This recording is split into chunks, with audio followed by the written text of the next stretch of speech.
Okay. So I'm posing for Drew to take my picture. No, I'm taking videos. Taking videos. All right. Before I start, I would like to ask this question: what is charisma to you? Anyone would like to try? What is charisma to you? Something that makes people pay attention to you. Something that makes people pay attention to you? Yeah, like personality where you just like when you're with charisma, you came into the room, everyone knows that you have that charisma. I don't know how to explain that. Okay. Some people know how to explain it. Some people don't. Okay, William. What is charisma? Is William? Is William? Let's give him a big round of applause. What I think is about charisma is how you build yourself, that you're quite open than the others. All right. I'll save all the questions.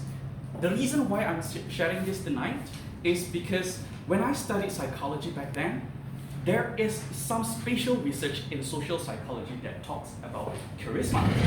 And people notice charisma exists, but hard to describe, isn't it? Yes. So tonight, I would like to define what charisma is. Let's define it together. And afterwards, let's find a way how to develop charisma on our own and how to use it and learn it in Toastmasters settings. Do we all agree? Yes. All right, let's start. Now, bring out a piece of paper. Bring out a piece of paper and think of one person that you think most charismatic. Think about it first and write 3 things or 3 reasons why you think that person is charismatic. Write down the paper. Write down on the paper. I will give 1 minute for you guys to write it down. One person only. One person only, 3 things. Everybody. Anybody. So it could be the person that is well known or somebody that you just happen to know on streets. It's up to you. Just write 3 things, 3 reasons why you think that person is charismatic.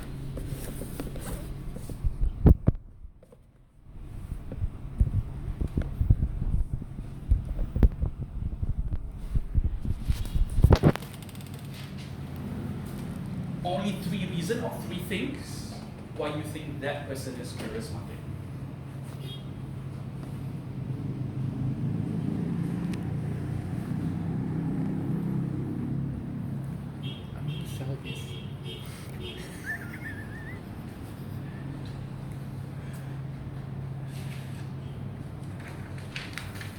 All right.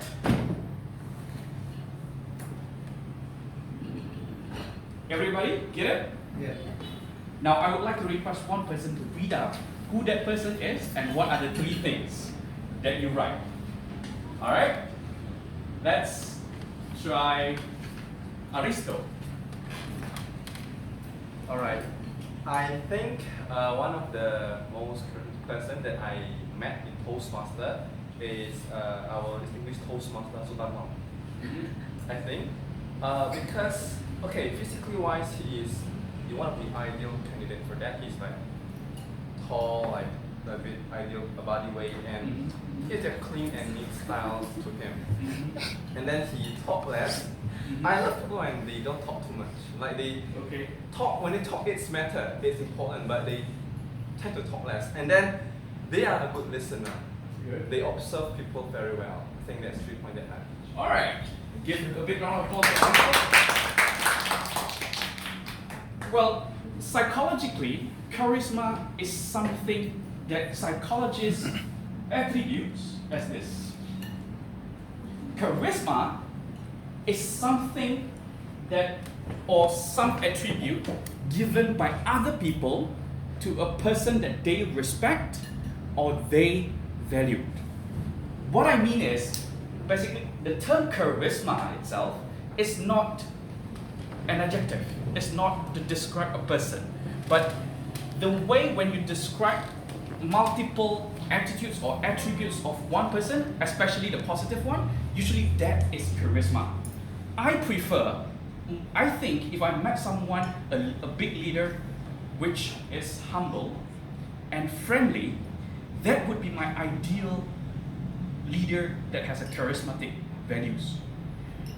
We might be different. Everybody might see a different thing in leaders. but it is just charisma. You simplify those descriptions as charisma. And it is just the attribution that you give to the leader. Then if everybody has a different perspective about charisma, how do we learn charisma? Isn't it? The big question is, if everybody values different things. For example, I value humble. Somebody values wisdom. If everybody is having a different perception of charisma, then should we satisfy everybody? Can we satisfy everybody? Definitely not, right? So there are two things basically in charisma. There are two levels of charisma.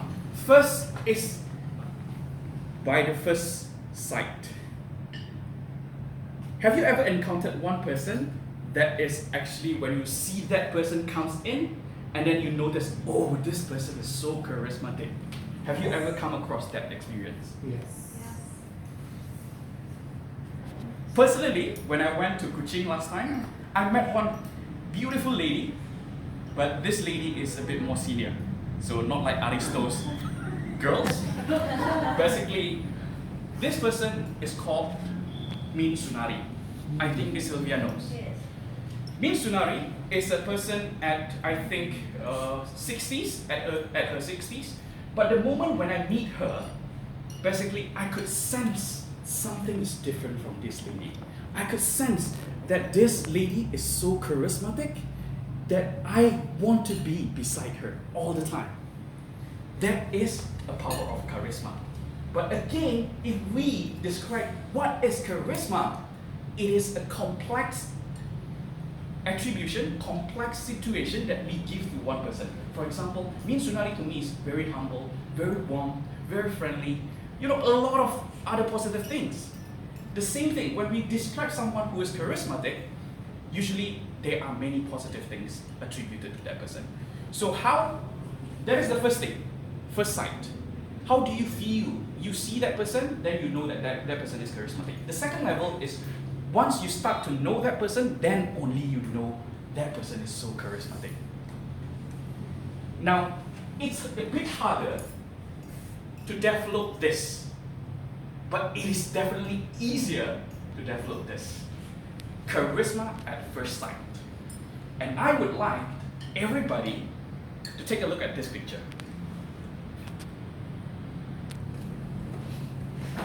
Decide which one is more charismatic. B. A? B. Who is A? B? Alright. About this. Who is A and who is B? Who is A? She's more beautiful actually. She's more pretty, okay. B. Did you guys notice something different? What are the difference in this first picture? The neatness. Appearance, right? Both has appearance differences. Now, to be honest, wait, this doesn't work. Thank you. If you look at these pictures, basically they are showing one thing. Next picture, next please. When you dress up nicely, outlook matters. Charisma does affect by your outlook. When you come in with a messy looking feeling or messy looking outfit, would that person be regarded as a charismatic? Even if you meet someone like Jokowi and comes in with short pants and shirt, would you regard that person as charismatic? Probably you would, because you know familiar level of charisma. But when you first sight, let's say Tukang Beca comes in with shorts, would you regard that person as charismatic person? No. Because outfit or outlook matters. So when you want to show up charisma in yourself, the first thing first is dress up nicely and tidily. Because in the previous picture, the first one is basically a guy with a shirt and with a suit. The difference between a shirt and a suit is different. And the second one is basically tidiness. I'm not reflecting which one is more beautiful, but again, tidiness. When you give a tidy feeling to the audience, basically, you would instantly grab charisma. You would instantly show an aura, positive aura, to be perceived by the audience. Okay? So the next time, if you want to boost up your charisma, just dress up nicely. Not extravagant. You don't have to wear expensive suits and things like that, because the keyword is just tidy and nicely. Alright? Any questions so far? No. Let me begin. Thanks. The second keyword of being charismatic is being friendly and warm. As I described me and Sunari just now, she is very, very warm and friendly. But how do you define friendly and warm? You become friendly because of the combination of your facial expression, your body language, and your vocal variety. Do you believe that? Yes.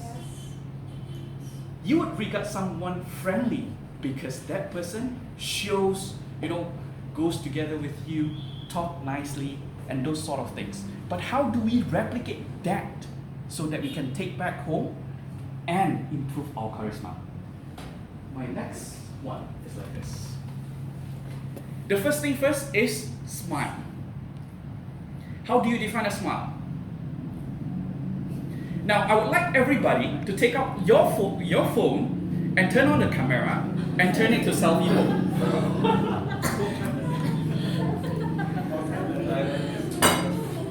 It's okay. Try it. Try it now.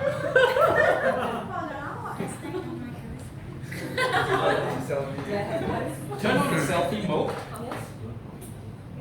and take a nice smiley picture of yours now. With the biggest smile. With the biggest smile.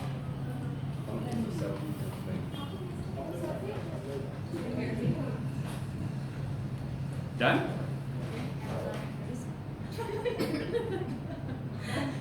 Done? Done. When you are done, open the picture.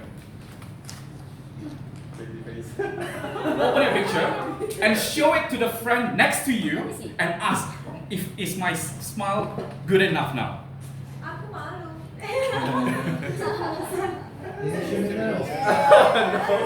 This is embarrassing.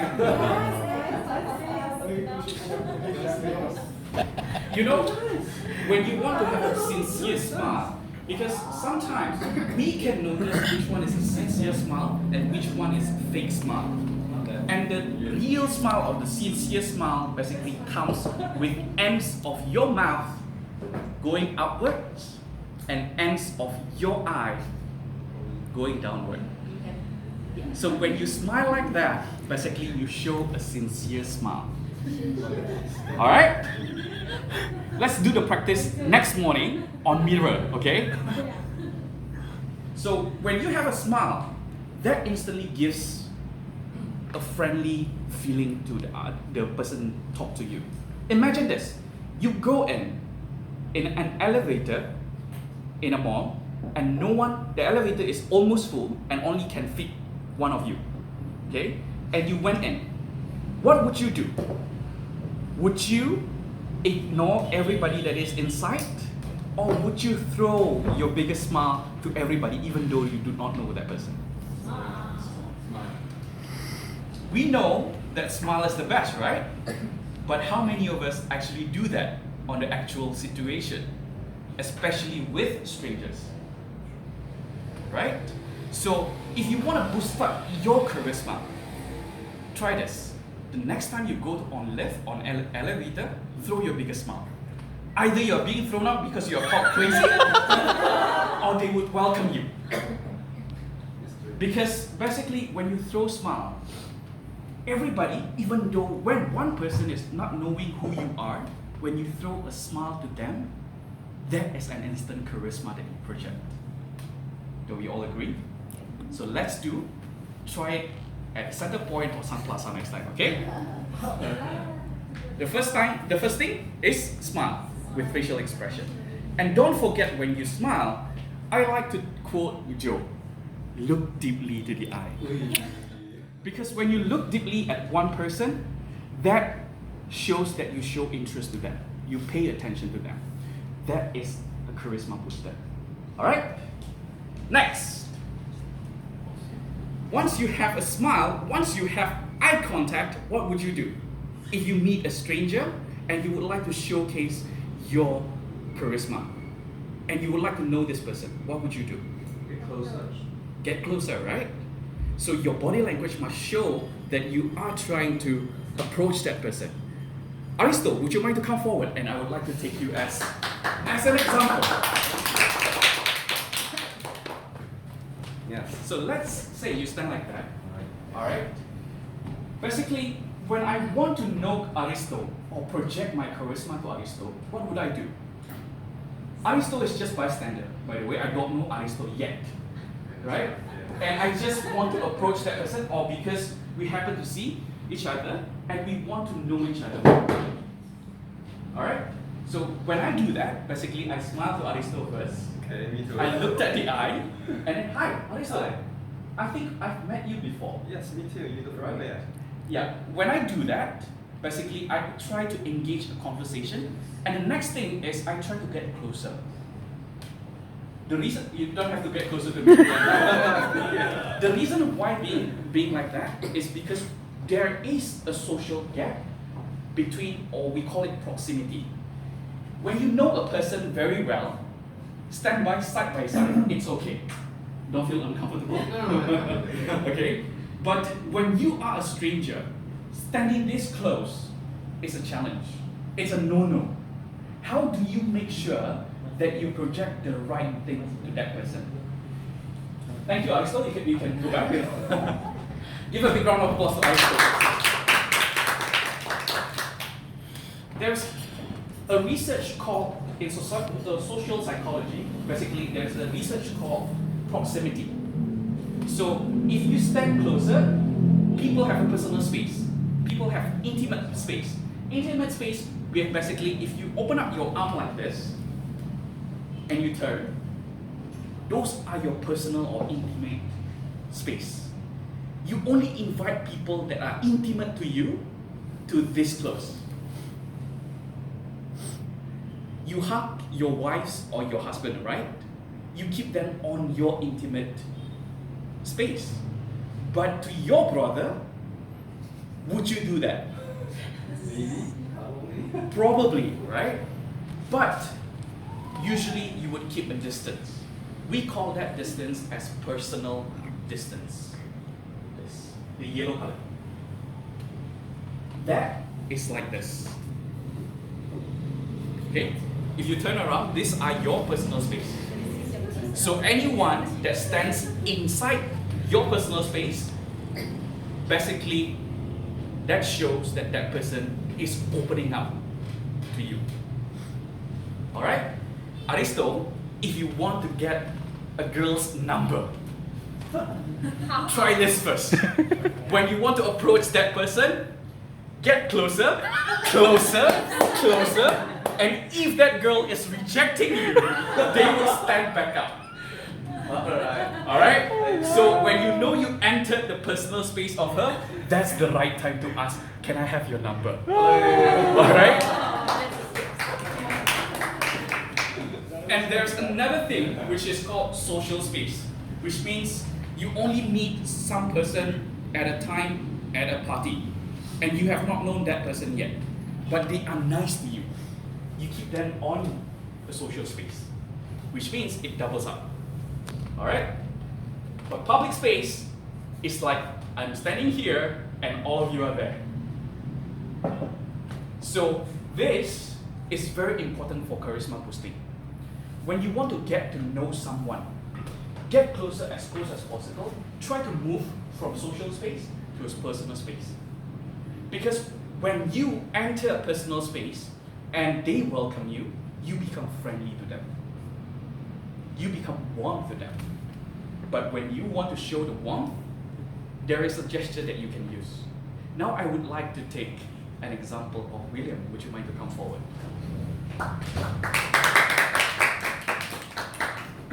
So when we actually want to get to know each other already, let's stand closer so we don't go back. So you see the real life example. If we go intrusion into someone's personal space, they would tend to lean back because he's not comfortable yet to me. But when we have, this is comfortable to you, right? So how do you actually portray charisma with your gestures? It's like this. Hi, can I know you? Yes. What is your name? William. That is nice. Okay, you can have a seat back. Basically, what I'm trying to show you is basically how do you use your handshakes to give the warmth feeling to other people. Basically, when you want to cover up that person's, let's say you offer your handshake like this, right? And then you close it one more time on top of that person's hand, that actually shows warmth. So we can use that. We can use this. All right? He's nervous. And also, that is gesture. The last one is your voice. How do you improve based on your voice? Guys have one advantage here. If you go bass, if you go lower your voice, that actually portrays warmth and confidence. And it actually, I'm not sure this is true, but it is researched that when a guy actually have a lower bass voice, that actually attracts more to the wavelength in the heart. How are you doing? That is a complete example. Are you And moved? when you do that, when we actually talk lower voice, that attracts warmth and heaviness and content. So that boosts up your charisma. And one more thing in this aspect. You could play an important role by listening more and ask more. Because when you ask more questions, it shows that you care about that person. It shows that you actually want them to be closer to you and to be comfortable to you, with you. And you make them feel better. Ask more, listen more could help you to transform into a complete stranger, into a charismatic person. So ask more, listen more. But don't forget one more thing, compliments. Because realize or not, when we compliment somebody, basically that portrays or projects our inner charisma, the deepest charisma. Because everybody around us would notice that this person could see something in everybody. This person must be something. So when we can give compliments to other people, that actually showcases another level of charisma. So when you want to do that, make sure, and you can do that basically in Toastmasters. All of those things you can do in Toastmasters. Imagine if you come to Toastmasters meeting, would you be the first person to greet other people, or you wait for other people to greet you first? Read first. You greet first, right? You showcase with the biggest smile. Hi, how are you? Those kind of banters basically helps boost up who you are, boost up your charisma. All right? Why do we need to develop charisma? Imagine if this room filled with a charismatic people that would greet to other people, that would talk to other people, that would smile, no matter that person is a stranger or not. Would this club or other clubs be the nicest club in Medan to visit? Yes. Because all of us would like to visit a club that is friendly and warm. And by practicing that constantly in Toastmasters, not only the benefit that the strangers would get, but every one of us could boost up our charisma. So I would like to close this with one short quote back. Charisma is an attribute given by others, but it all starts from ourselves. It all starts from ourselves. We know that we have to be friendly. We know that we have to throw a smile. We know that we need to get to personal space. But if we don't put that into practice, there's nothing to be there.